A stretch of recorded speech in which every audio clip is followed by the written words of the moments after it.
शेतकरी मित्रांनो पाहू शकता आपलं सोयाबीन कसं आहे, कंबरेला छातीला पोटाला लागते आहे। बघा तुम्ही कसं मारून गेले सोयाबीन चौकला आपलं पाहू शकता। शेंगा तुम्ही म्हणताल शेंगा एक नंबर शेंगा आहेत, क्वालिटी क्वांटिटी पाहून घ्या। शेंगा भरपूर प्रमाणात शेंगा लागलेल्या आहेत, उंची पण तसं झालेलं आहे, पाहून घ्या शेंगा।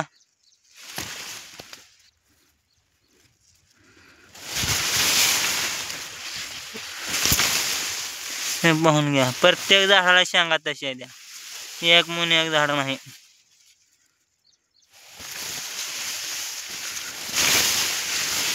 हे पाहून हे बा खाली पडाल ते झाड आडवे इतकं उंच गेलं आहे, पाहू शकता। 2 एकराचा फ्लॅट आहे आपला हे।